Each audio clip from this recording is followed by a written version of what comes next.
Eu vou estar conversando com vocês hoje. Quem aqui é solteiro? Tem algum solteiro aí? Levante a mão, por gentileza. Não, né? Pois é. A turma com juízo não veio.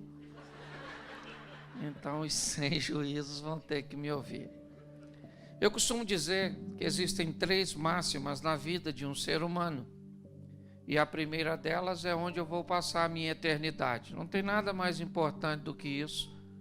Ok? Pois essa vida aqui é passageira e ela é única. Hebreus 9:27, ao homem está determinado morrer apenas uma vez, vindo depois da morte o juízo. Aí o salmista começa a dificultar um pouco mais no Salmo 90, onde ele diz que o homem vive 70, se for robusto 80, onde a maioria dos dias são canseira e enfado, porque tudo passa rapidamente. Ou seja, segundo a Bíblia, a vida é única, ela é curta e ela é rápida. Ou seja, nós não temos outra oportunidade, é só essa. Então é importante aprender, e quanto mais rápido você aprende, a vida fica mais fácil, certo?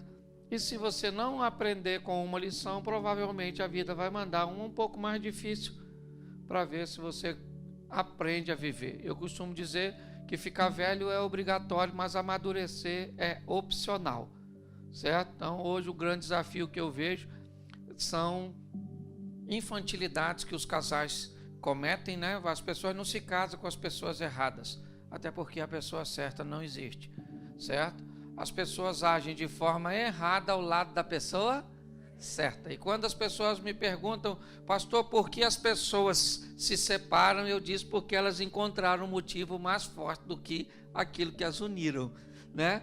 Se elas tiverem um motivo muito forte para a união, todas as vezes que encontrar algo que tenta separar, a união é mais forte. Mas quando o motivo que você, né, se depara, ele parece ser mais forte aquilo que te uniu, inevitavelmente o casal vai pensar em se separar. Só para deixar uma informação aqui a respeito de divórcio, e eu quero ser bem bíblico no que diz respeito a isso, certo? Eu tenho muitas ressalvas quanto ao divórcio. Aliás, não é nem divórcio, é segundo casamento. Porque se uma pessoa é atropelada, dificilmente ela vai querer ser atropelada de novo. Se a pessoa infarta, ela não vai querer infartar de novo, porque foi ruim. Mas se ela se casa e se separa, ela costuma querer casar de novo.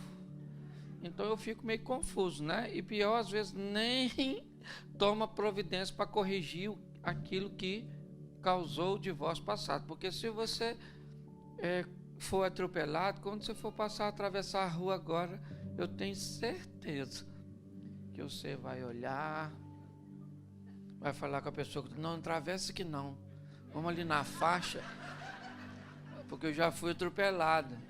Aí o semáforo fechou, ela fala, vamos, é melhor esperar primeiro para ver se alguém para, é ou não é? Ou seja, você vai ter uma série de cuidados para que não aconteça novamente. Então, quando o assunto é novo casamento, muito cuidado. Eu não acredito que Deus tem, né, para pessoas o propósito de que elas sejam infelizes o resto da vida. Eu só acho que quando o assunto é divórcio, tem casos que tem gente que tem que divorciar. Sim ou não? Sim ou não? Só que quem sabe se o motivo é legítimo é só quem divorciou e Deus. Certo? Então, muito cuidado se você pensa em divorciar, ou se você divorciou. Porque se você tem um motivo sério, Deus não precisa de testemunha. Ele estava lá, a hora que você chegar lá para prestar conta, ele vai falar, isso mesmo. Tinha que ter largado, era ruim. Entendi, a senhora. Mas se a senhora largou por um motivo bobo, vai chegar lá e ele vai falar, eu estava lá. E a senhora veio aqui só para ver Jesus. Jesus vai fazer assim. Assim, vai falar para a senhora, aqui não, desce as escadas. O chifrudo está lá para perturbar a senhora, ok? Então escute bem. Casamento é coisa séria, certo? E se as pessoas andam procurando motivos para saber por que o divórcio está chegando, com certeza, como eu disse no início, é porque a união foi feita de uma maneira insólida, ok? Então é só nós olharmos isso. Marido não é para ser inimigo de mulher. A Bíblia está lá no Gênesis dizendo que porém inimizade entre você e seu marido. Não, entre a serpente e a mulher. Você pode falar, pastor, mas a serpente lá em casa é meu marido. Pois é. Aí é outro detalhe. Então pessoas estão entrando em litígios, em guerras, em batalhas. As coisas, eu confesso a vocês, que estão bem, confusas.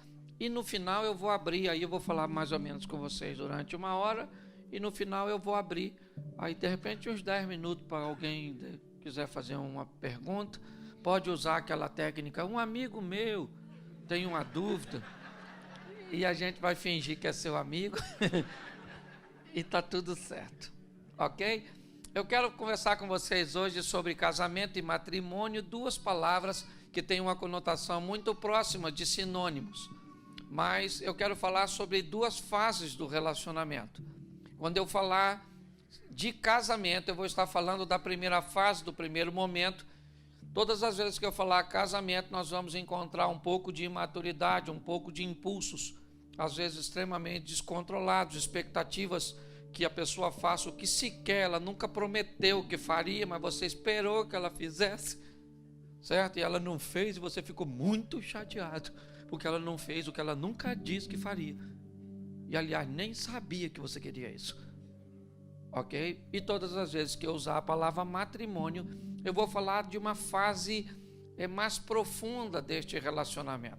Eu preciso usar 3 textos com você, só para que vocês entendam isso. Primeiro é Oséias 6, 3.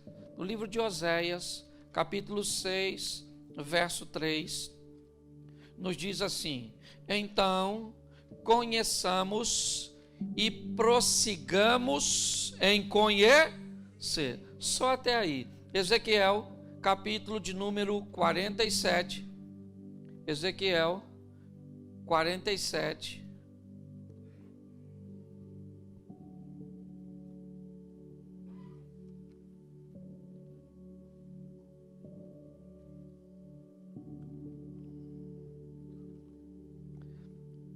Verso de número 3 diz assim: e saiu aquele homem para o oriente, tendo na mão um cordel de medir, e mediu 1000 côvados, e me fez passar pelas águas que me davam nos tornozelos. Mediu mais 1000 côvados, e me fez passar pelas águas que me davam nos joelhos. E mediu outra vez 1000, e me fez passar pelas águas que me davam nos lombos. E mediu mais 1000, e era um rio que eu não podia atravessar, porque as águas eram profundas. Terceiro texto, Jó, capítulo de número 42, verso de número 5. Jó 42,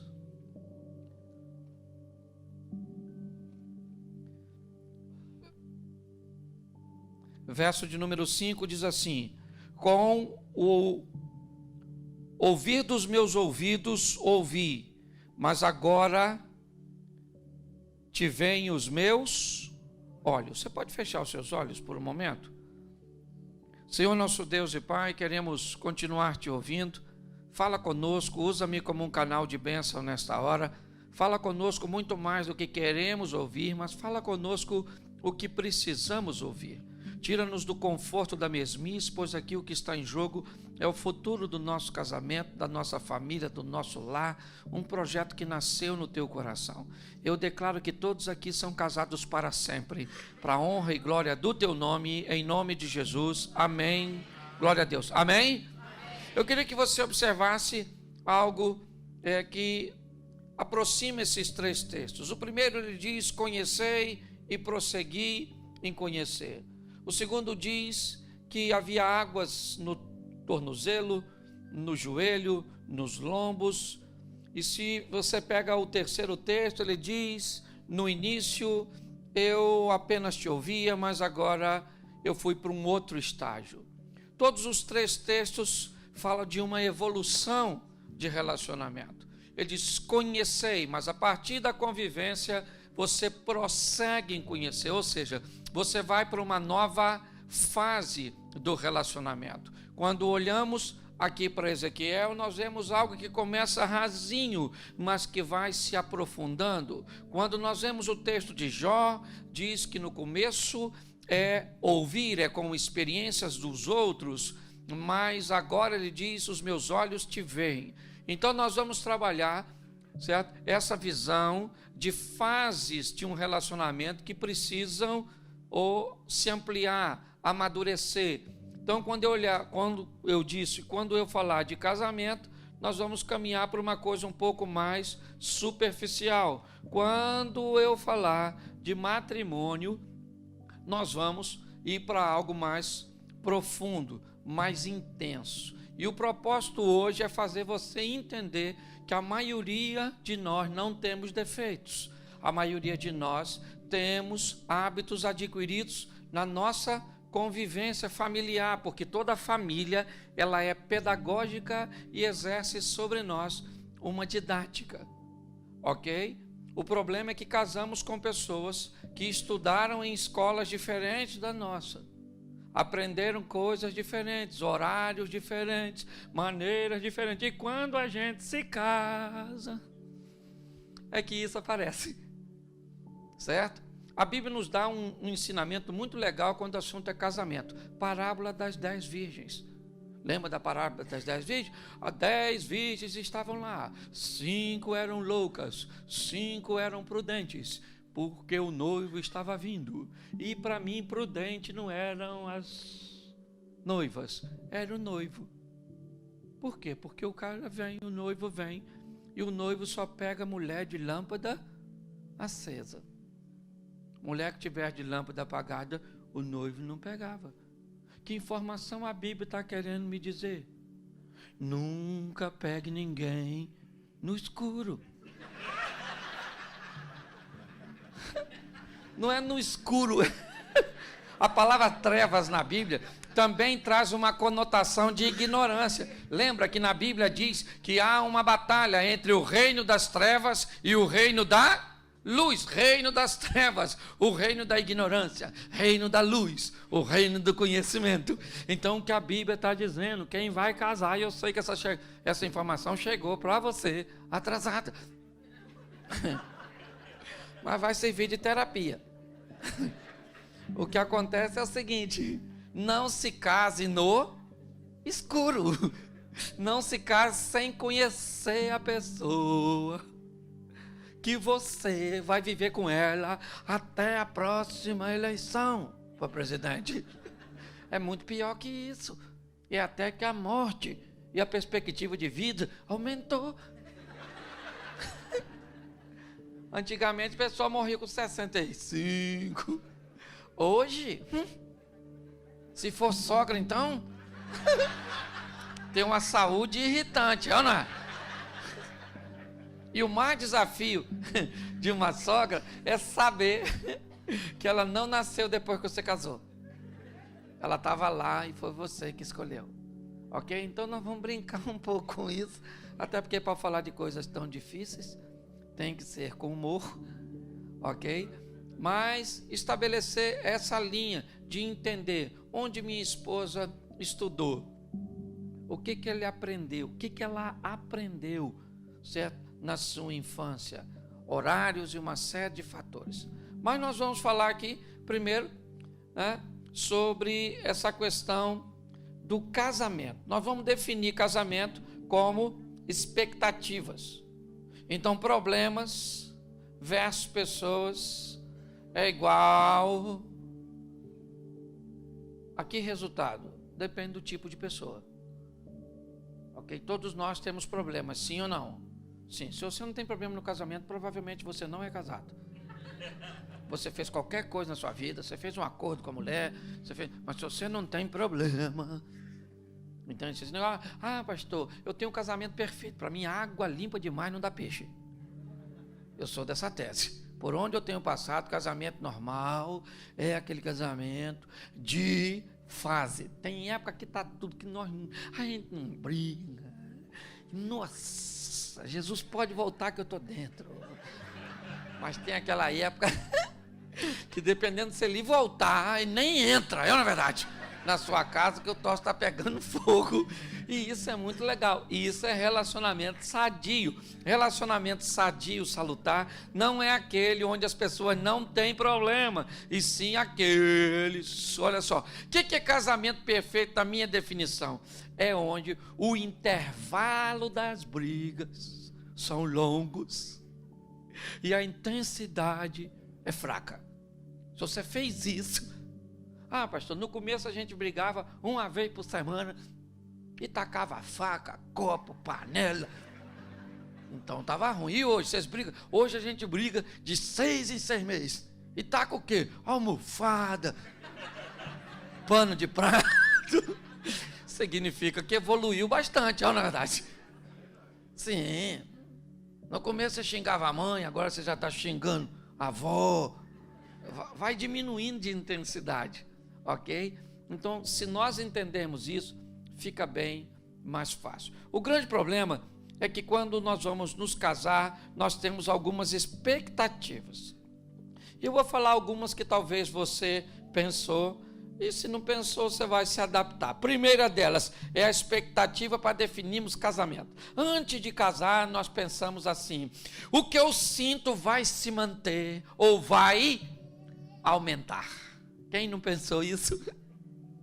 Hoje eu gosto dela, mas eu vou gostar muito mais.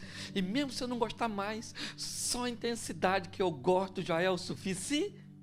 Provavelmente você pensou isso, não precisa levantar a mão. Certo? Outra coisa que nós pensamos, o que sentimos sempre será mais forte do que tudo que vamos enfrentar. Pode vir o que vier. Provavelmente você pensou isso. Certo?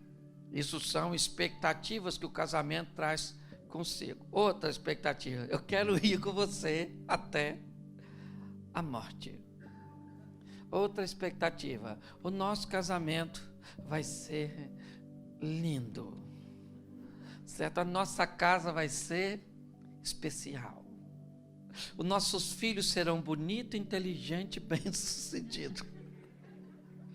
Normalmente as pessoas que se casam com essa expectativa. Isso aí, o dia do nosso casamento vai ser sensacional, só vai ter gente bonita. Você só se esqueceu dos seus parentes. Não é verdade? Sim. Mas você faz planos, por quê? Porque não tem problema nenhum esperar quem está entrando num relacionamento, entra no relacionamento, ok, com boas expectativas, sim ou não? O problema é que toda expectativa não correspondida tem tendência a gerar algum nível de frustração, enquanto você se depara com resultado negativo mediante aquilo que você esperava, isso pode trazer sérios problemas para você, certo? Então, se entendermos que as expectativas são boas, sim ou não, nós esperamos o melhor. É lógico que algumas pessoas, como eu disse no início, se uniram por motivação muito superficial. Então, às vezes, elas nem precisam de muitos problemas. Por exemplo, eu me casei para conseguir uma cidadania. Eu acho um motivo muito superficial para se deparar com os grandes problemas que o relacionamento. Eu me casei para fugir de casa, que eu não estava aguentando o meu pai. Pois é, saiu da mão do bandido, foi para do carcereiro.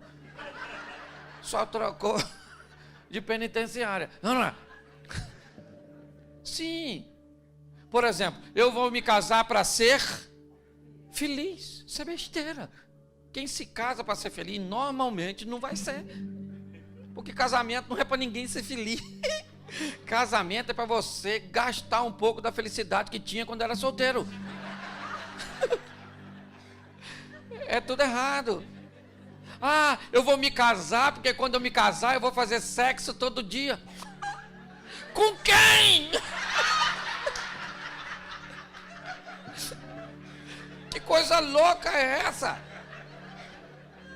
As expectativas, certo? Quando começam a estourar, nós vamos ter sérios problemas. E aí como desistir é muito mais fácil do que prosseguir, a gente já entra logo com a palavra separação. Então eu gostaria que você riscasse essa palavra do seu vocabulário de casamento. Nós não temos rota de fuga, nós não temos saída de emergência, nós não temos nada. É morte, morte, morte, morte e morte. E pasme para você, se morte é uma palavra feminina, é nós que morre primeiro. Homem, ainda tem isso, né? Em média, um homem vive 7 anos a menos que mulher. Só porque não se cuida. Sim, esse dia eu fui num culto, num evento, não foi um culto, foi uma palestra. Tinha 40 viúvas e 3 viúvos. Cheguei em casa louco. Falei para minha mulher, aqui tu morre primeiro. Certo? Então, o que acontece? Se nós entendermos essa dinâmica, ok? E tratarmos isso da maneira certa, eu acho que tudo vai ficar bem mais fácil. Esperamos tudo isso. E quando isso não se realizou? Vamos falar um pouco de escolas, né? Eu vou falar isso amanhã ou sexta-feira, eu vou estar falando sobre isso durante 2 horas nessa conferência que eu vim fazer. Mas vamos falar um pouco de escola. Onde eu estudei, onde eu fui criado, onde eu fui treinado. O que eu aprendi sobre fidelidade, sobre companheirismo, sobre romantismo, sobre gestão financeira, o que eu sei sobre sexo, o que eu sei sobre paternidade, o que eu sei sobre colocar uma pessoa acima de todas as outras aqui nessa terra. O que eu aprendi sobre isso? Estudando em lugares diferentes, certo? Provavelmente eu recebi muitas coisas que desencontram. Por exemplo, vamos imaginar uma mulher treinada numa casa onde se dormia cedo. Imaginar, 8 horas da noite, o pessoal está jantando, certo? Toma um banho, lá pelas 9, já dá um primeiro 9h30, 10 horas, ela está dormindo. É pecado dormir esse horário? Não. Vai para o inferno por causa disso? Claro que não. Só que tem lá que assim, 8 horas, não dá nem fome ainda. Você vai dar fome lá pelas 22, lá pelas 10. Aí você come. Aí, por exemplo, tem aqueles que fazem assim: comi, não posso tomar banho agora, tem que esperar 1 hora. Porque dependendo da escola, você ainda tem esses troços. É ou não é? Se um chinelo tiver virado, você passa mal, é ou não é? Dependendo de você onde estudou, tem as culturas mais esquisitas do mundo. E aí então, lá pelas 23h30, ele vai tomar um banho.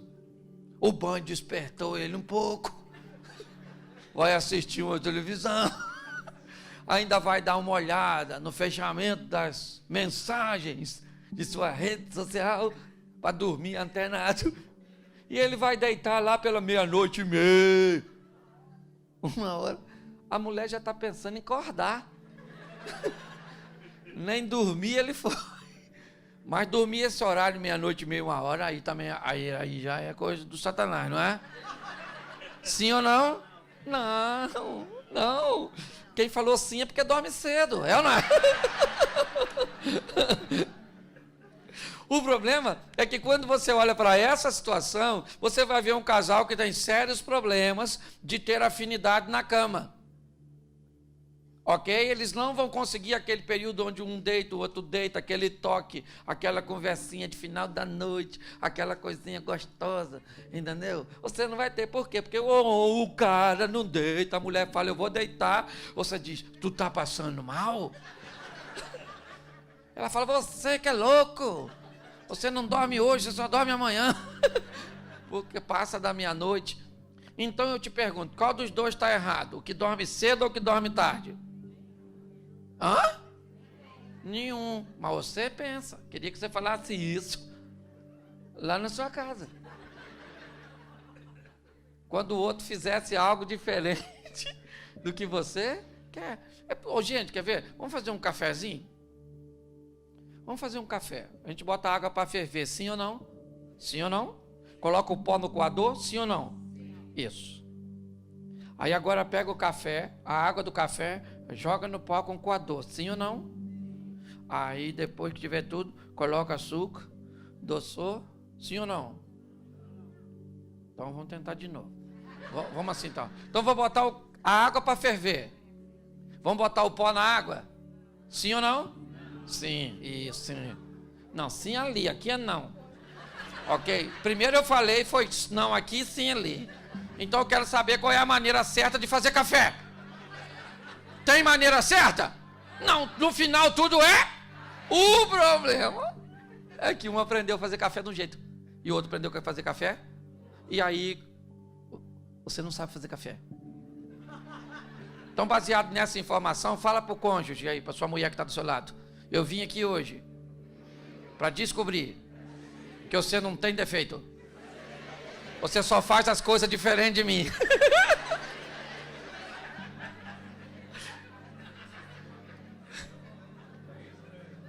A grande verdade é essa. É como eu disse no começo. Você não está casado com a pessoa errada. Você está agindo de forma errada ao lado da pessoa certa. Vamos imaginar aquela pessoa casada e lá na sua casa, quando você ia tomar água, que o litro d'água na geladeira estava no meio, e você tomava um copo, soava uma campainha na sua cabeça. Enche o litro. Então você não bota o litro comendo de meio na geladeira, por quê? Porque te causa mal-estar. Aí você casa com uma pessoa que ela vai tomar e deixa um dedo. Ela não deixa vazio, senão dói a consciência, entendeu? Mas com um dedo não dói. Ela acha que vai tomar um passarinho, vai tomar água depois, olha lá. Então ela deixa um dedo, porque um dedo não dói. E aí, quando você, que se baixar da metade enche, encontra um litro d'água com dedo. Dá vontade de, quando você encontrar a pessoa, você não dá água, você dá o litro, abre a boca e enfia dentro. Sim ou não? E ele está errado? Sim ou não? Não, errado é você que casou com ele no escuro. Ô, gente, eu costumo dizer, quando eu falo para quem não casou, eu digo, não escolha alguém sem defeito. Escolha alguém que tem defeito que você tolera. É só isso. Entendeu? Se você tolerar o defeito da pessoa, provavelmente você não vai ter nenhum problema com ela o resto da sua vida. Mas se você não tolerar, quando eu olho as pessoas com esses hábitos diferentes, com essas maneiras, estudando e tendo que lidar depois com a cultura tão diferente, por exemplo, ele cresceu com as dívidas sendo paga atrasado. Ligava para lá, cobrava, o caminhão da companhia elétrica entrava na rua, meu Deus do céu, vai cortar a luz lá de casa, aquela coisa toda. Sempre foi nessa tensão. Ele cresceu assim, isso para ele é a coisa mais normal. Ela, o pai dela, sempre pagava tudo adiantado. Então, se for cortar a luz na casa dela, ela morre de vergonha. Ele vai conversando com quem vai cortar aí mesmo, vai. Corta não, te dou um dinheiro para você não cortar, eu não.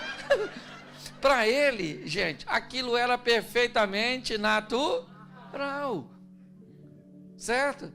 Então, quando eu vejo as pessoas, elas vêm de escolas totalmente diferentes, quando se encontra e começa a achar que é defeito. Eu brinco com família aglutinada, família dispersiva. Você já deve ter ouvido. A turma, aquelas famílias que eles vivem tudo junto. Os parentes tudo amontoado. Vai para uma casa de praia, 50 pessoas, numa casa de 2 quartos. dorme tudo junto, chuga com a mesma toalha, sabão com o mesmo sabonete, não é verdade? Penteia com a mesma escova, come no mesmo prato. Vai comprar um carro, vai 10 camaradas junto para a concessionária, junto com ele, entra tudo, mexe no banco, quer saber o...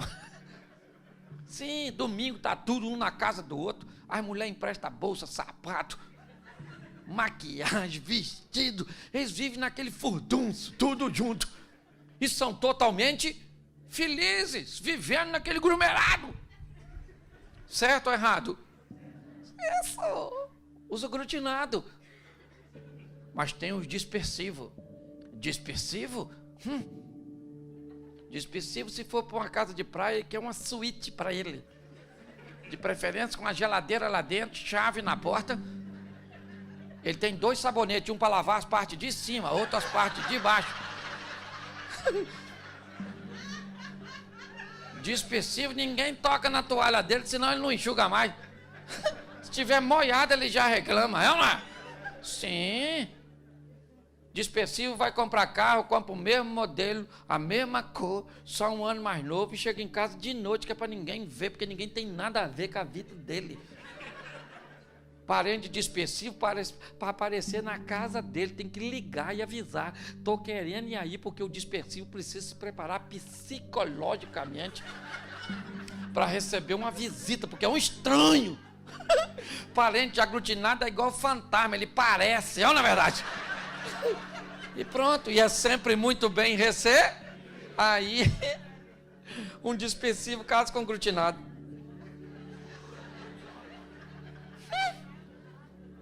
O parente do dispersivo chega na casa dele sem avisar. Olha o dispersivo falando com o marido. O que está fazendo aí? É minha mãe. Dana-se que é sua mãe. Tinha que avisar. Manda esse povo embora.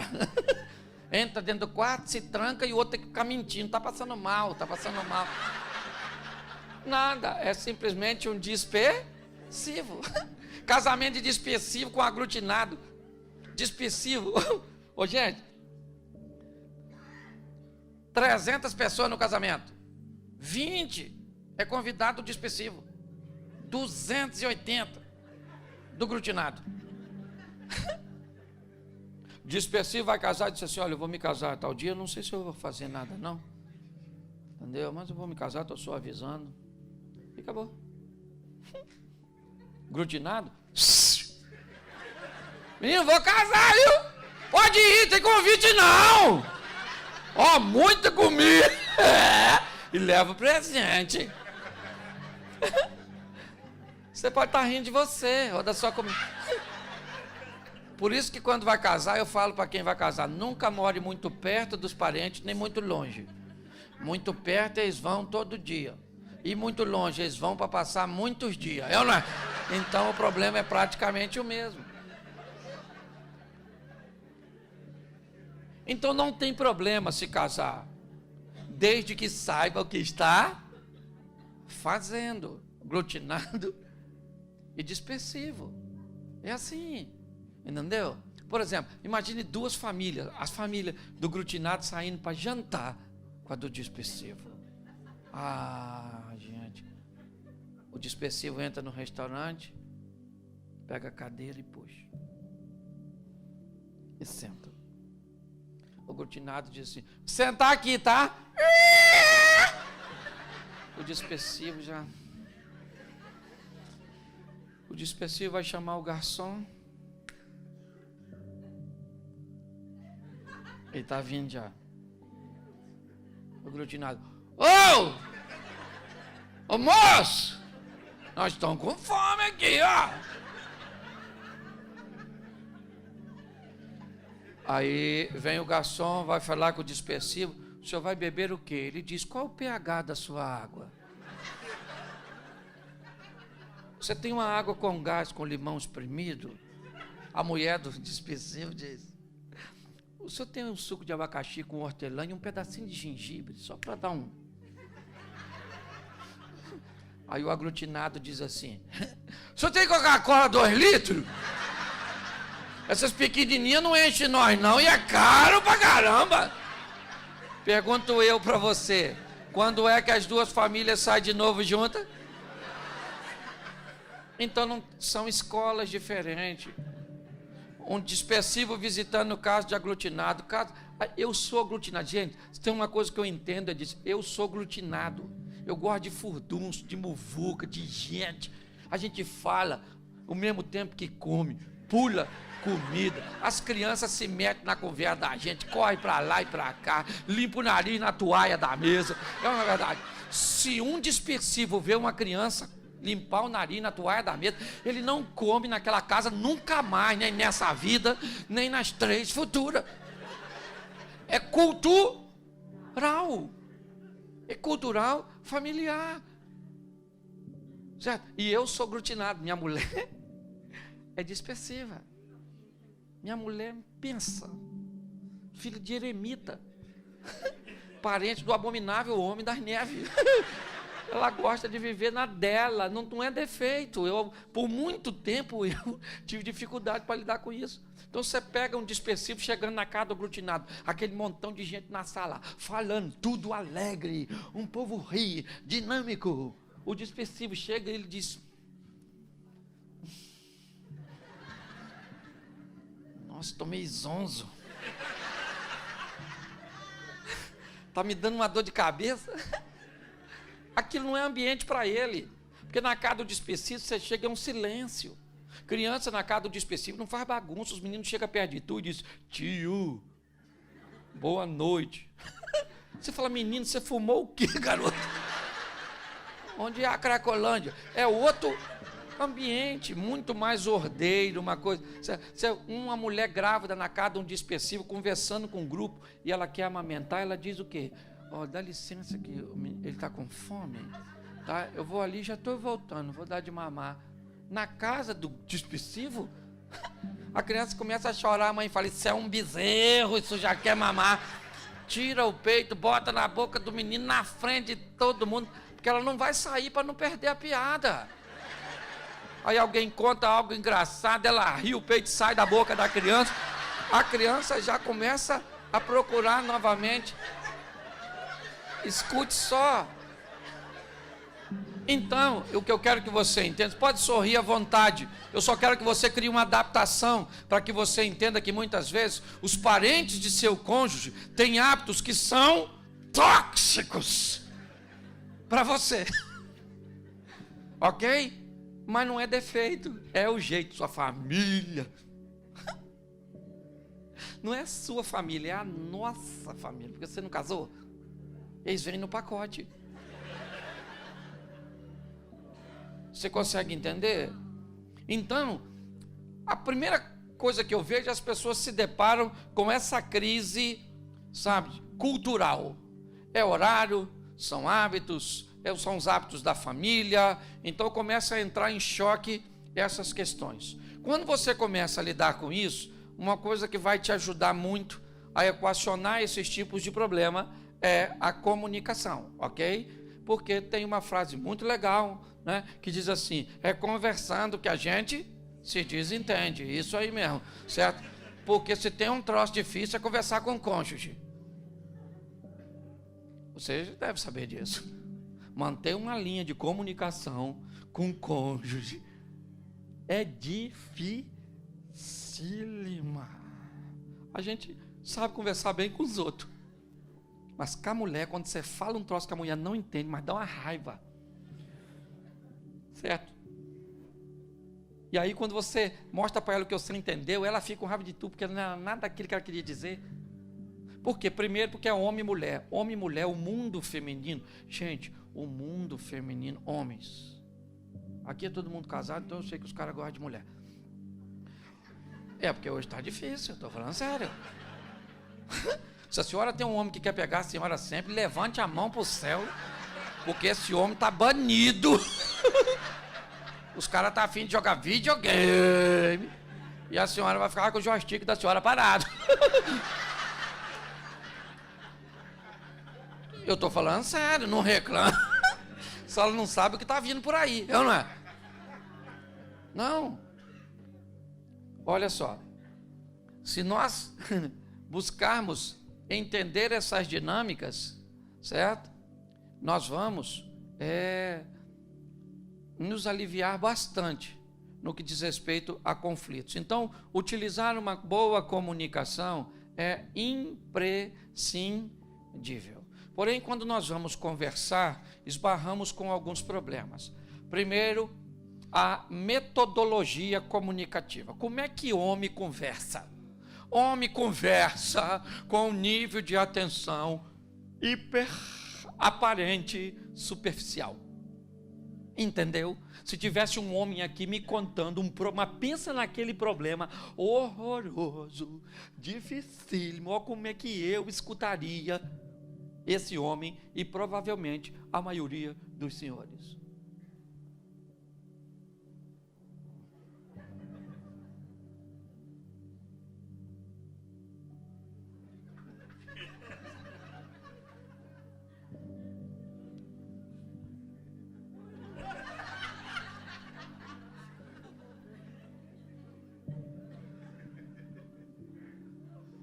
E o camarada entenderia que eu estou escutando ele.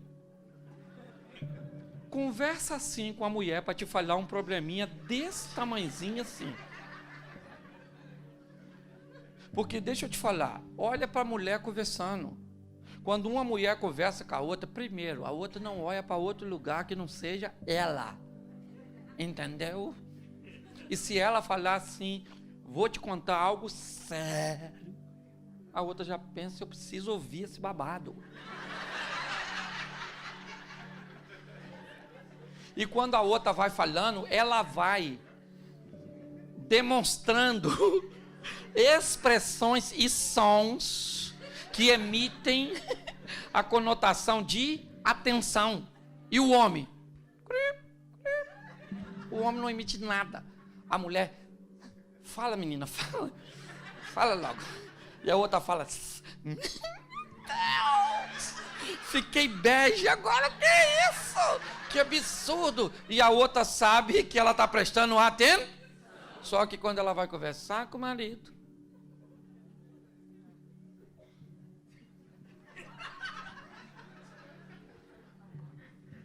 olha para mim, eu estou falando contigo. E ele diz, querido, eu escuto com o ouvido, pode falar que eu estou escutando. Vai falando aqui que eu vou arrumando minha gaveta. Ela falou, você é louco, como é que eu vou conversar com alguém que se consegue olhar na minha direita? Quem está errado, ela ou ele?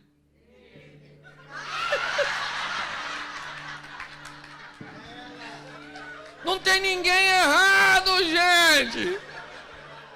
Nós só vamos ter que aprender a lidar com o momento do diálogo.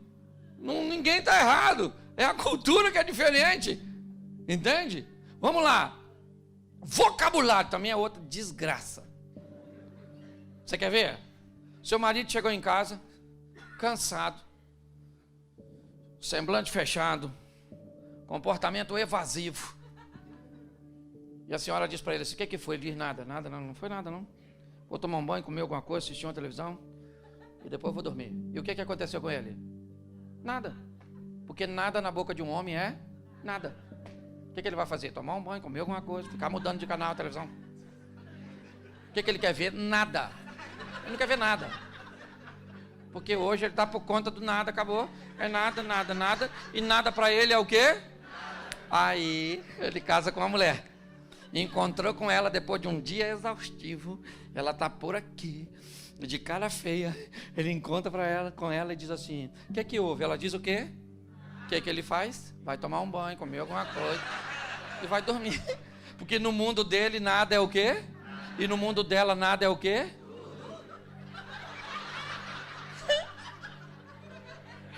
No mundo dela nada é o quê? Aí quando ela fala nada, que ele vira as costas, ela fala... insensível! Não sente minha dor. Você acabou de falar que não tem?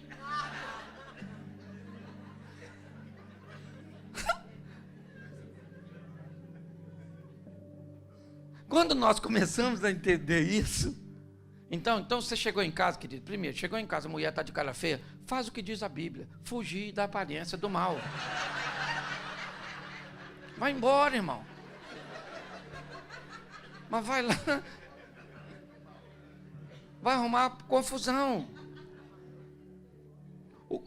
Eu vejo as pessoas se atrapalhando no diálogo de coisas extremamente simples. Você quer ver? Eu separei algumas coisas aqui só para simular. Sei que normalmente isso não acontece com você, mas olha que diálogo maneiro. Ela diz assim: você não é carinhoso. Ele diz assim: eu trabalho pra caramba. Ele diz assim: você não quer fazer sexo. Ela diz: eu lavo, passo e cuido das crianças. Isso é comunicação de doido. Um está reclamando de uma coisa, o outro está falando da outra. O que é isso? Isso é gente que tem dificuldade de olhar para as suas deficiências e tenta acobertá-las com suas virtudes. Você consegue entender? Quando alguém reclama de alguma coisa, ele não está dizendo que você não faz outra. Ele está dizendo que você não faz, você não é carinhoso. Mas eu trabalho. Menino, o assunto aqui não é trabalho, é carinho. Ah, mas eu trabalho. Então manda o Ricardo para cá. Se você não é capaz de trabalhar e fazer carinho na sua mulher, contrata o Ricardão que ele faz. Porque um homem tem que trabalhar e fazer carinho. A mulher tem que cuidar das crianças, tem que fazer as coisas e ainda tem que... O cara vai pegar quem se não for a senhora? Ô, gente, são coisas básicas. Gente, um homem para ser feliz... Tem mulher aqui? Levanta a mão. Isso. Um homem para ser feliz, querido, só precisa de duas coisas: comida e sexo. É barriga cheia, saco vazio. Eu estou falando para adulto, ok? Não estou aqui falando pornografia não, ok? Por favor. Eu estou usando um linguajar claro, não estou aqui para vulgarizar nada não. Mas o que um homem quer? Isso. E olha como as mulheres são más. Ela briga com o marido, quais são as duas coisas que ela para de fazer primeiro? Quer comer, vai lá e esquenta. E nesse corpinho, nada. Agora, em contrapartida, homens, uma mulher precisa de 3 coisas para ser feliz. 3. Primeiro, mulher precisa de amigo. Mulher precisa de amigo. Ela precisa desabafar, falar, ser ouvida, assistida, sentida. Entendeu? Então você tem que ser o amigo da sua mulher para cantar para ela: como vai você? Eu preciso saber da sua vida. E deixa ela falar, olha no olho dela, entendeu? Gesticula. Isso é um homem bom. Segunda coisa que a mulher precisa: um amante, o cara da cama, o cara que vai passar o cerol fininho. Você também tem que ser esse cara. Pegar a dona, falar: dona, não. Isso. E terceiro, a mulher precisa de um sacerdote. Ela tem que ver o homem orando na sua casa, ungindo o travesseiro dos seus filhos. Isso. Falando: Senhor, abençoa essa mulher, abençoa esse menino, toma o nosso negócio, o nosso casamento. Mulher gosta disso. E quando você for fazer isso, sacerdote, fala alto. Propaganda é a alma do negócio. Ora baixinho, não. Fala: Senhor! Ok? Então o que eu vejo hoje? A mulher reclama de um negócio que ele não faz. Ele diz o quê? Eu não faço isso, mas eu faço aquilo. Aquilo que você faz não corrige o que você não faz. Então, quando alguém estiver fazendo uma reivindicação, entenda que você não deve se justificar com aquilo que faz. Você tem que olhar aquilo que não faz e começar a fazer. A grande questão que nós precisamos aprender também, querido, é que todo mundo que se corrige precisa ser recompensado e reconhecido, porque isso é importante.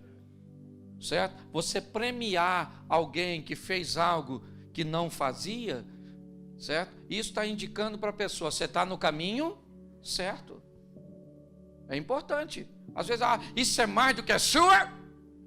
Sim, mas essa frase diz para essa pessoa que não vale a pena melhorar, porque não vai haver reconhecimento nenhum. Premiar a pessoa é muito importante, é motivação. Nós precisamos fazer isso. Então, hoje eu vejo muitas pessoas se deparando com essas situações. Fora na comunicação, alguns erros primários, como por exemplo, tentar dialogar num ambiente hostil. Gente, deixa eu falar uma coisa para vocês, sem medo de errar, trabalhando com casais, há quase 20 anos eu descobri, uma noite de sono resolve mais de 50% dos problemas. Vá dormir, ficou ruim demais, está insustentável, tá? Diz, olha querido, vamos deixar Deus agir e vamos dormir. Não estou com sono, então fica aí acordado, mas eu vou dormir. Sai fora. Ok? Ajuda bastante. Por quê? Quando você está nervoso, você respira menos. Seu cérebro recebe menos oxigênio. Então começa a não ter mais coordenação entre o que você está pensando e o que você está... Aí é que... Gente, o que é dito nessa hora para consertar depois? Você quer ver? Mulher nesse ambiente mental, olha o que acontece. O marido fala para ela assim, fala baixo. Fala baixo, entendeu? Ninguém tem nada a ver com os nossos problemas. E ela fala, não estou gritando! Porque a hora que eu ficar nervosa, você vai ver! Ela sabe que está gritando, sim ou não? Não. A mente dela está tão que ela aumenta o volume sem notar que está com o volume alto. E você pensa que isso é um problema de mulher? Quantos dos senhores nervosos já falaram coisas que não devia? E depois a sua esposa falou assim com você, eu queria saber por que você falou aquilo comigo. Ele olha para a senhora com a cara mais cínica do mundo e diz, eu falei isso? Você está ficando louca. Aí é que ela fica louca. Que ela fala, se covarde. Mas ele falou sim ou não? Mas ele lembra? Porque ele é? Não, porque ele estava nervoso. Então, quando você não está bem mentalmente, cala essa boca sua. Que vai sair coisa que depois para colocar para dentro fica ruim. Outra coisa que você tem que saber na comunicação, evite ironia, porque tem gente... Amor, mamãe vai vir para cá mês que vem. Sério? Nossa, vai ser tão bom. Não seja irônico. Vai devagar, cuidado com a tolerância. A mulher falou para o marido assim, amor, me traz café. Ele falou na xícara, ela falou, não, joga no chão e traz com rodo. É ou não é?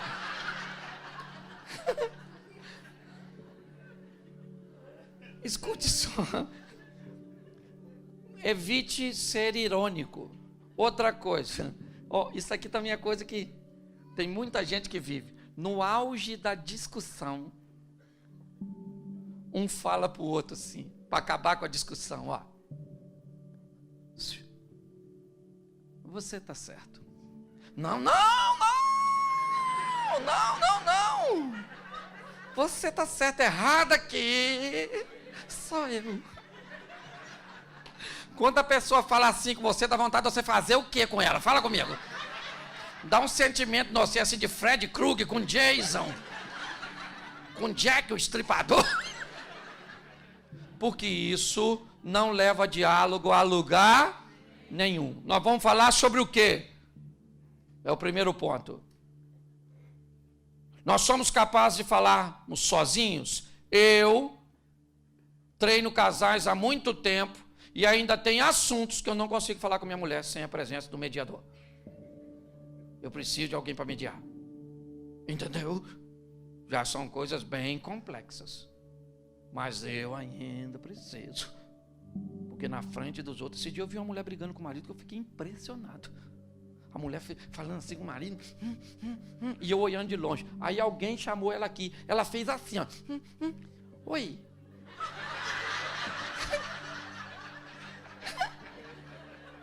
Eu falei, ela é louca. Deve ser bipolar.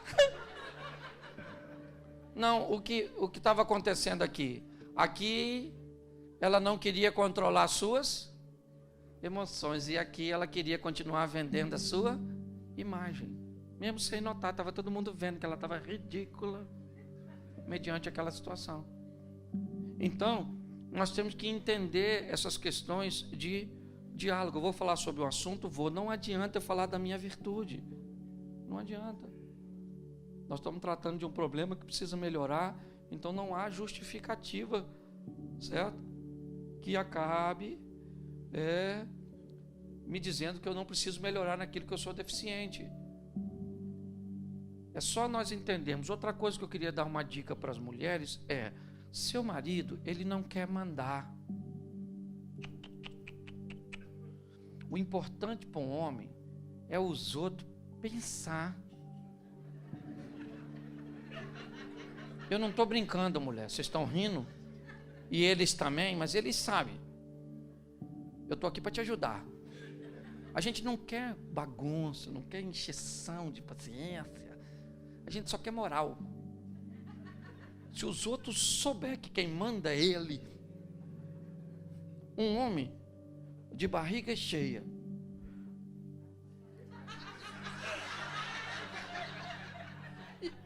e que os amigos dele pensam que ele manda, menina, isso aí você é mas é em última instância. E mulher sabe o que é porque você não sai para comprar um vestido, você sai para comprar. A senhora não quer um penteado, a senhora quer? Isso não é uma sandália, é? Então você sabe o artigo. Então você quer ver? Exemplo, a senhora foi com seu marido numa festa, certo? E festa é um ambiente emocional complicadérrimo para uma mulher. Por quê? Porque pode ser um sucesso, mas também pode ser um fiasco. Entendeu? Chega lá aquela mulher que ela não gosta e a miserável emagreceu. Acabou com ela, acabou! O marido não sabe quem emagreceu, quem engordou, quem morreu, quem está vivo. Ele não está nem aí. Mas se a mulher chegou e aquela que ela não gosta muito está 10 quilos mais magra, sangue de Jesus tem poder. Certo? Então, ambiente, certo? De festa é complicadérrimo. Aí vamos supor, chegou você com sua mulher de terno preto. Aí você já deu de cara com o melhor amigo seu que está usando preto. Aí olhou para um outro cara lá que está de terno preto. E aquele lá também que é chefe dos garçons está de terno preto. O que você faz? Chama todo mundo e diz: aí, rapaziada, hoje era para vir de preto. Mibi! Homem de preto, sim ou não? Sua esposa entrou, tem uma mulher com vestido azul, da mesma cor do dela.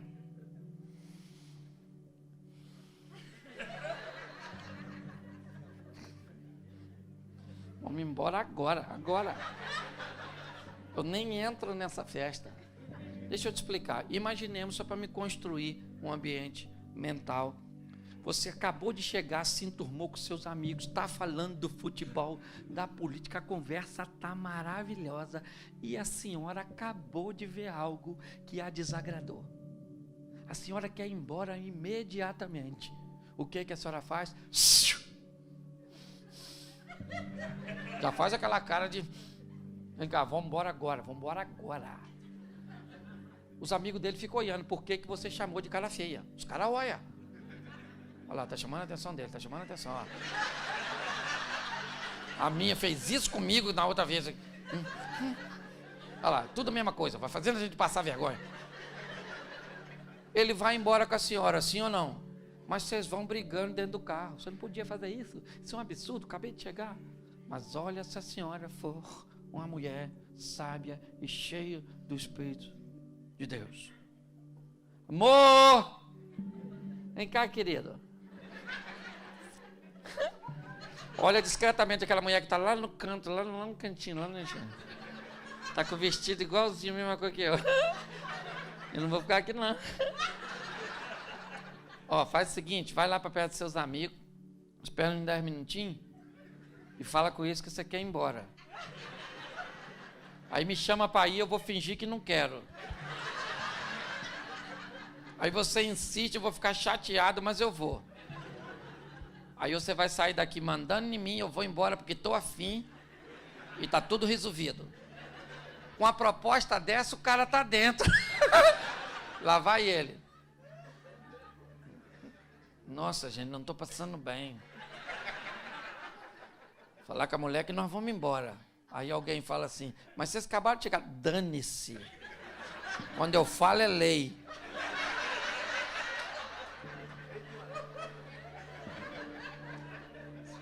Aí ele olha para ela e falou, amor, vou embora. Mas já, agora. Aí ela fala, então tá, vamos embora, querido. Até mais. Os dois vão embora no carro, sim ou não? Fazendo o quê? Eles bem pensam que quem manda é você, né?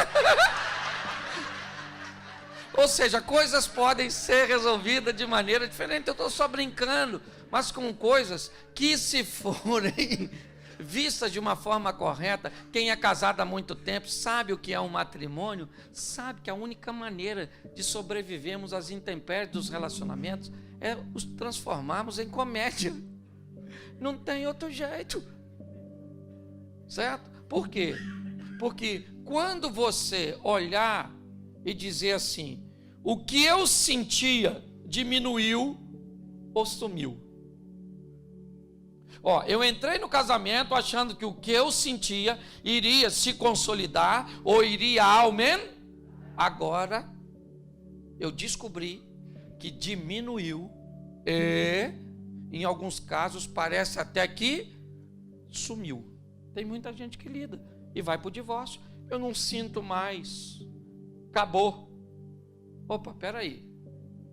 Isso é o quê? É uma expectativa que você tinha dele se manter ou aumentar e você não se preparou para ele diminuir. Quem está no casamento fala de divórcio. Quem está no matrimônio procura uma maneira de buscar novamente, de reaver. E entende que isso é uma oscilação perfeitamente comum no relacionamento a dois.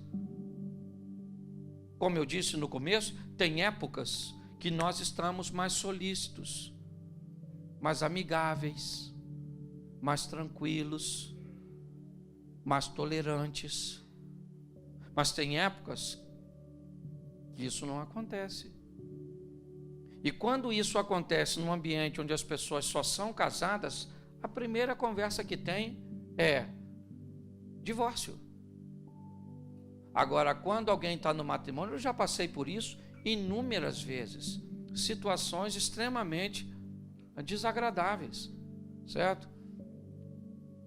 Mas eu entendia que aquilo era um período, ele ia passar. E passava e novamente a gente vivia um período legal, gostoso, amigável, sexualmente mais próximos, mais afinados.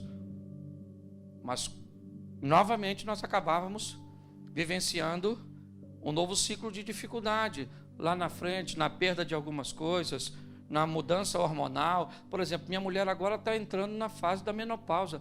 É outra vibe, irmão. É outra. Tem um negócio de um calor. Esse dia eu estava em casa, meu irmão, 17 graus, estava o ar. Do nada a coberta sumiu. Eu no Rio de Janeiro pensei logo assalto. Olhei para a mulher, ela falou, meu filho, que calor é esse? Eu olhei, estava 17. Falei, o Satanás deve estar deitado do outro lado dela para estar tão quente assim. O que é? Apenas uma questão hormonal, ondas de calor se abate sobre a dona. Então, muita coisa que eu sentia por minha mulher, de vez em quando eu procuro e não encontro naquele momento. Mas é só esperar. Espera um pouco, lá na frente volta um pouquinho, certo? Outra coisa que nós olhamos, esse problema é muito grande. Nós estamos enfrentando um problema muito grande. Pois é, querido, o problema pode ser maior que você e maior que sua esposa, mas não é maior que seu Deus. Entendeu? Tem coisas que eu não posso resolver, tem coisas que minha mulher não pode resolver. Mas o que eu não posso resolver, o que minha mulher não pode resolver, certo? Eu coloco nas mãos de Deus. Então tem problemas, como eu disse lá, com você eu sou capaz de enfrentar tudo. Eu descobri no matrimônio que com minha mulher eu não sou capaz de enfrentar tudo, mas com meu Deus eu sou capaz de enfrentar tudo. Sim, entender essas variáveis do casamento. Outra coisa, frase que eu escuto, meu casamento é uma droga. Se o seu casamento é uma droga, você é um viciado. Gente, dinâmica de casamento, no início, tem muito a ver com química. Sim ou não? Sim. Mas depois, tem muito a ver com criatividade. Nós temos que... E homem, hein? Homem. Depende muito de nós, homens. Vou botar essa responsabilidade em nós. Porque mulher, normalmente, elas vão. Só se ela for muito ruim mesmo. Mas, normalmente, quando o cara... ele cria um ambiente gostoso, um negócio, criatividade, a mulher reclama muito disso. Pastor, isso tem nada na cabeça, não. Não faz nada de novo comigo. Aí eu pergunto, mas o que você quer? Ela falou, eu não sei, eu quero novo, legal. Sim. Como é que nós vamos resolver nossos conflitos, nossas dinâmicas? Certo?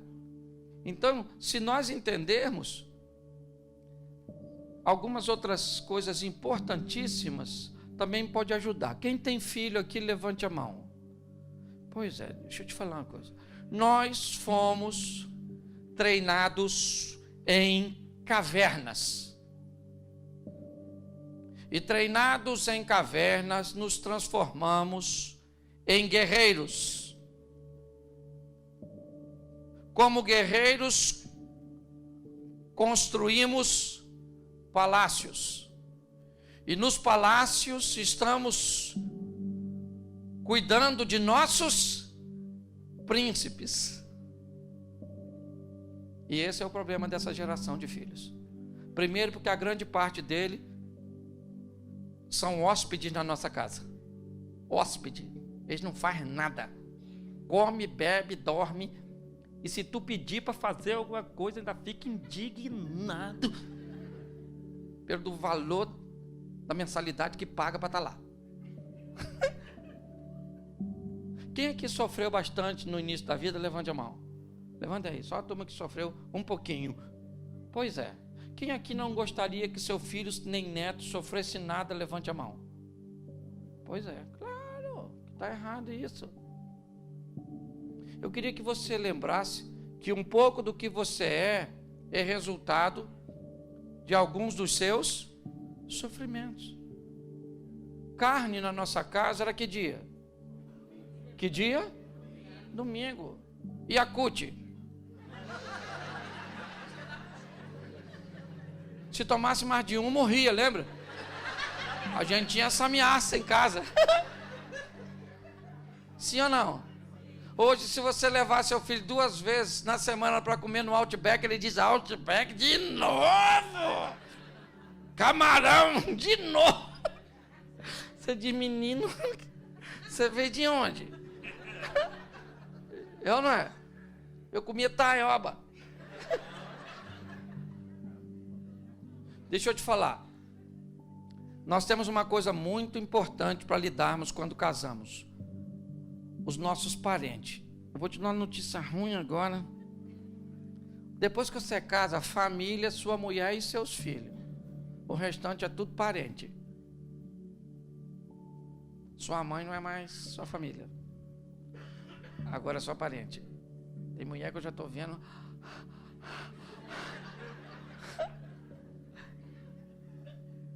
E outra coisa, se você é casado, sua mulher é mais importante que seu filho. A árvore é sempre mais importante do que o fruto. Se o seu filho morrer, você faz outro filho nessa mulher. Mas se essa mulher morrer, não faz mais filho.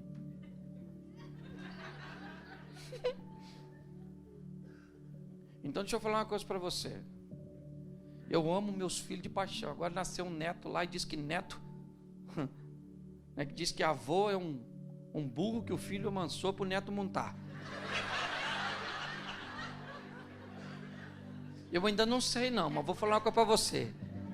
O meu está com 2 meses, meu neto. Mas eu amo meus filhos, eu amo. Mas não tem nada mais importante nessa vida que minha mulher. Ah, pastor, o senhor fala isso, mas ela pode trair. Pode. Ah, mas o senhor fala isso, mas ela pode arrumar outro. Pode. O senhor fala, ela pode fazer um montão de coisa. Mas eu não amo minha mulher por causa dela. Eu amo minha mulher por minha causa. E se ela quiser ir embora para viver com outra pessoa, morrer, eu vou continuar a minha vida. Eu não dependo dela para ser feliz, eu dependo do meu Deus. Mas eu fiz um juramento com meu Deus que aquela mulher, entendeu? A mulher mais importante da minha vida. Ela merece? Merece nada. Eles estão filmando isso? Não merece. Mas eu resolvi e pronto. Eu decidi que ela é a pessoa mais importante da minha vida. Se morrer eu não morro. Porque ela também não morre. Eu vou falar no primeiro dia, nunca mais eu quero casar. Lógico, ela merece essa honra. Entendeu? Depois que eu for embora, aí eu... Nossa, falei umas coisas sem pensar lá no velório.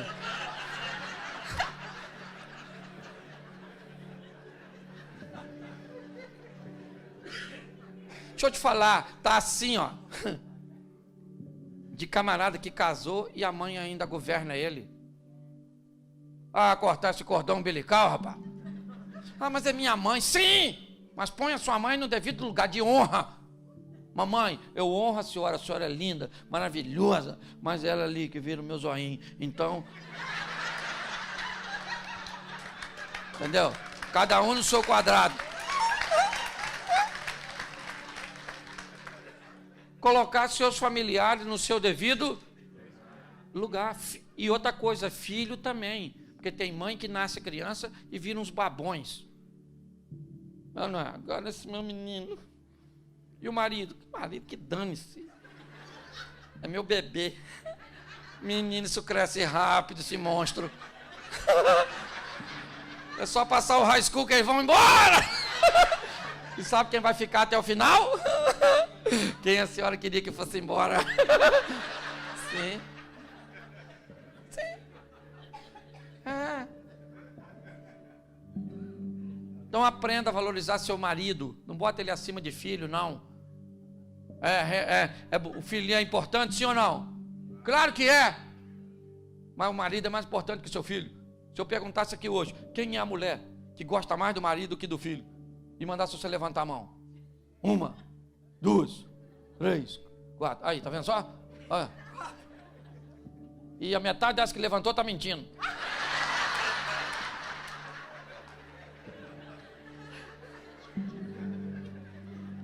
Escute só. Outra coisa, chegou em casa, hoje é muito conflito. E normalmente, aqui é diferente, talvez para o ambiente de vocês, mas todas as vozes que se transformam comuns, elas perdem força. A voz de um líder tem que ser pouco ouvida. Quando o leão ruge na África, tudo cala a boca. Quem está rugindo é o leão. O que nós temos que entender, em casa muitas vezes a voz que é pronunciada mais vezes, normalmente ela perde força de autoridade. Por isso que a voz do homem, normalmente, tem mais força do que a da mulher. Por quê? Porque tem menos. Não é porque a voz da mãe, o filho às vezes escuta o dia todo. Então quando chega a voz, vai tomar banho! A mãe fala, já mandei 50 vezes. Mas uma vez que o cara mandou, é ou não é? A voz, é importante nós entendermos isso. E o filho tem uma psicologia, pensa. Eu acho que tem uma faculdade de psicologia na barriga. É um intensivo de 9 meses. Um internato. Porque as crianças, eles são habilidosos demais. E outra coisa, eles começam a tentar colocar um contra o outro para ver se isso é possível. Pede um negócio à mãe, a mãe diz não. Ô pai, se a mãe falou não, pai, pode pegar uma maçã? Pode. Aí ele vai lá e pega. Menino, quem mandou você pegar a maçã? O pai. Ô querido, você mandou comer maçã? O almoço já está na mesa. Não mandei não. E a criança fica lá, otário. Sim, eles escutam tudo. Eles brincam igual o pessoal do FBI. Eles ficam brincando assim, escutando assim, ó. Depois sabe tudo que você falou. Presta atenção em tudo. Dizem que eles são mais espertos do que nós éramos. Nunca nessa vida. Eles só podem falar coisa que nós não podíamos. Por exemplo, quem aqui poderia olhar para o seu pai e falar assim, mentira isso. Você tinha o que nessa boca ao invés de dente? Uma prótese. Sim ou não? Isso. Outra coisa importante você tem que entender, adolescentes. Adolescente tem um vocabulário particular. Hoje eu não tenho como falar muito sobre isso com vocês, mas adolescente tem um vocabulário assim, um pouco diferente.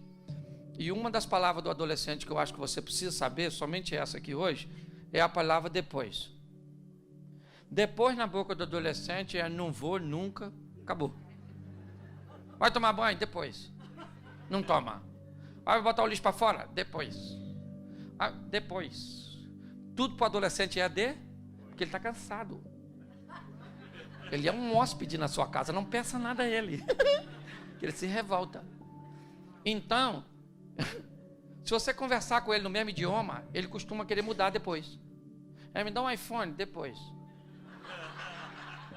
Eu posso fazer isso depois. Mas depois é nunca. Pois é, querido. Idioma nosso aqui em particular. É um dialeto entre eu e você. A hora que você descobrir que as coisas precisam ser feitas, certo? O problema é que nós ficamos muito tolerantes. Você tem que entender. E outra coisa, às vezes eu já vi casos, por exemplo, o pai está brigando com o filho, com a filha, por exemplo. Está brigando.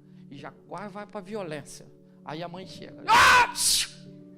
Não bate nele, não. Não fala com ele assim, não. Fui eu que gerei. O menino já se esconde atrás disso aí, mãe. Eu e a senhora, a gente arrebenta ele. É isso aí. O que você está dizendo para uma criança? Nós dois estamos contra ele. Então não faz isso não. Chegou, o negócio está ruim, ou com ela ou com ele, você faz assim, ó. Acabou.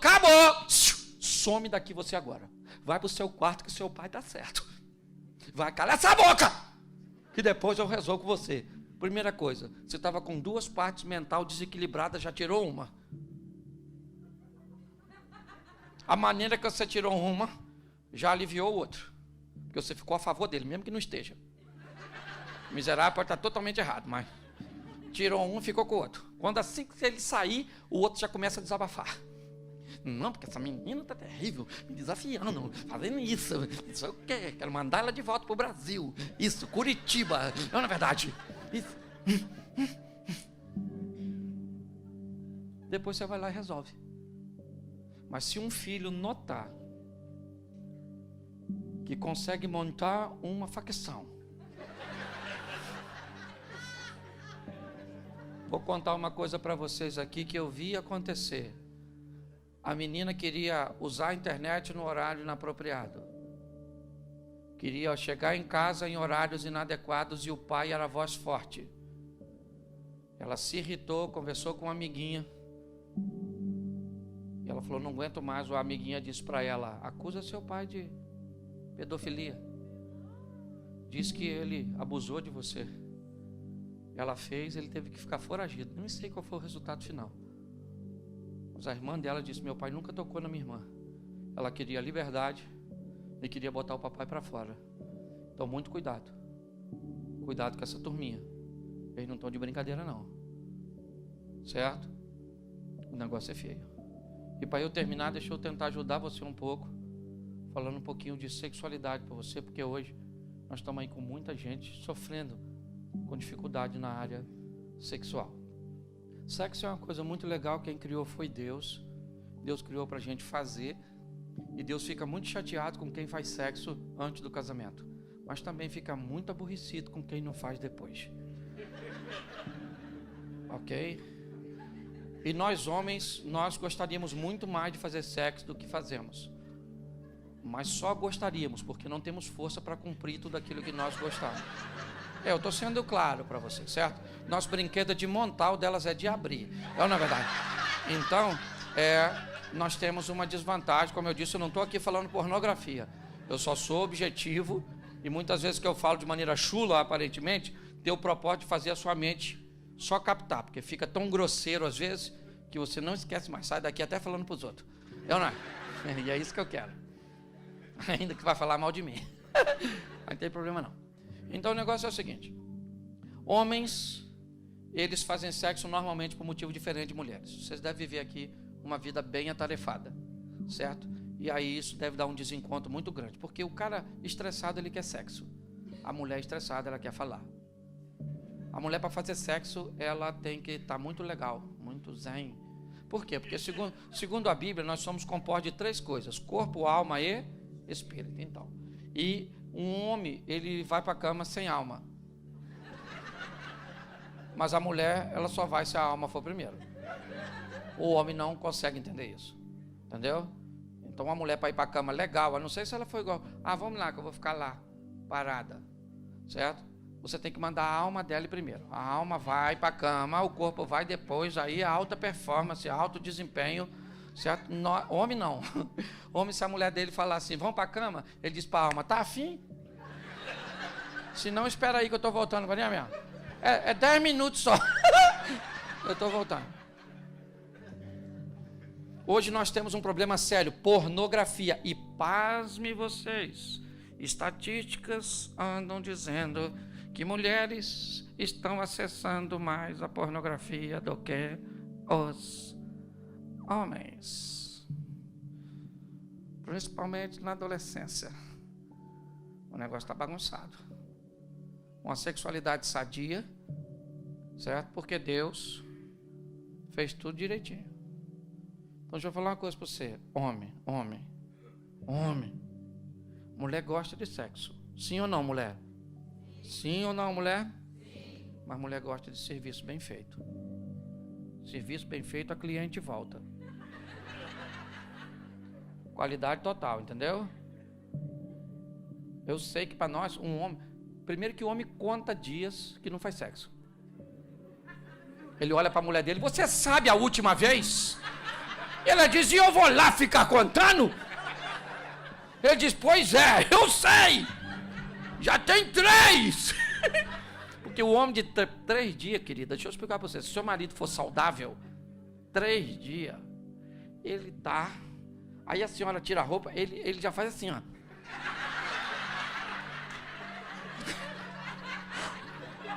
Aí a mulher fala assim, calma, cara, eu não vou sair daqui não. Eu não vou fugir.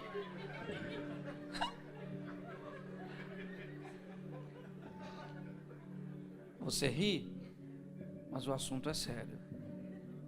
Muitas pessoas caminham para adultério e pior, Muitos de nós, homens principalmente, fomos treinados num ambiente pornográfico. Revistinha. Lembra? Lembra? Você lembra? Lembra? Você que morava na fazenda, a cabrita piscava o olho pra você. Pois é. Escute aqui. Tá assim de homens que trazem para o seu casamento os vícios, cujo quais suas mulheres não vão se submeter. Isso é um perigo. Porque o camarada quer que a mulher dele reproduza o que aquelas, desculpe a expressão, vadias, prostitutas e profissionais fazem. Cuidado com esse negócio. Sua mulher não é vadia, não é prostituta. Sua mulher é uma mulher que Deus colocou na sua vida para satisfazer seus desejos, sim, mas os dela também. No ato sexual, duas coisas têm que ser bem de perto observadas. Primeiro, a palavra de Deus, porque se infringi-la é pecado. Segundo, a vontade do cônjuge, porque se infringi-la é estupro. Num relacionamento sexual é palavra de Deus e vontade do cônjuge. Se Deus não reprova e o outro quer, aí é tu, querido. Aí o camarada vê aquelas mulheres brilhando nos vídeos. Quer que a mulher dele brilha. Aquilo é óleo, irmão. Se você passar óleo e botar luz, ela brilha também. Porque a mente, ela acaba fazendo daquela ficção uma realidade. O cara vê aquela mulher. Você pode pingar vela na sua mulher que ela não geme daquele jeito, irmão. Aquilo não é verdadeiro, aquilo é uma ficção.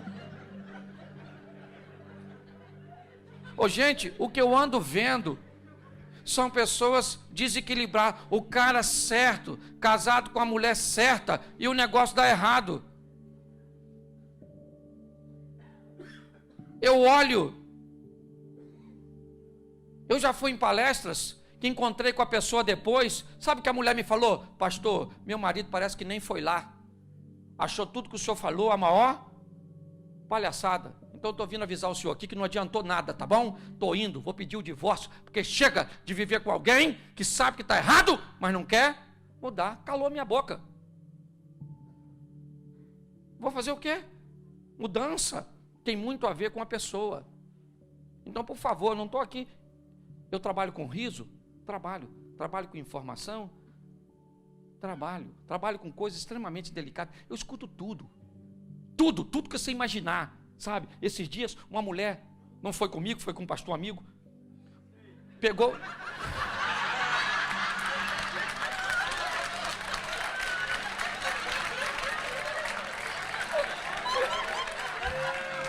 Provei do meu próprio veneno. Numa cidade do interior paulista, a mulher procura o pastor e diz: pastor, cheguei em casa, peguei meu pai na cama com meu marido e meu pai usava o meu baby doll. É só para você saber. Eu escuto das coisas mais simples às mais complexas. A única coisa que eu tenho visto é: Deus está presente e tem gente que quer mudança, o milagre acontece. Casamento é na América, eu prego desde os alfaviles. Estou aqui hoje, vou voltar, né? Prego aqui amanhã. Volto para o Rio para pregar. Ainda vou para o Japão, para a Europa esse mês. Prego desde comunidades carentes até Alphaville, pessoas milionárias. Pessoas que para eu aconselhar eu tenho que ir de madrugada na casa da pessoa porque ela não pode se deslocar devido à sua importância. Tenho tido o privilégio de viver coisas muito expressivas. Mas hoje, para mim, o importante é eu estar aqui. O importante para mim é o seu casamento. Então eu queria que você saísse daqui, primeiro, sorrindo um pouco, porque eu mexi em algumas coisas que talvez você achou a maior besteira, não tem problema nenhum. Eu entendo que muita gente veio aqui para fazer apenas uma manutenção. Agora, me deixa ser um pouquinho mais duro. Mas depois da oportunidade que Deus te deu aqui, se você ainda quiser pensar em divórcio,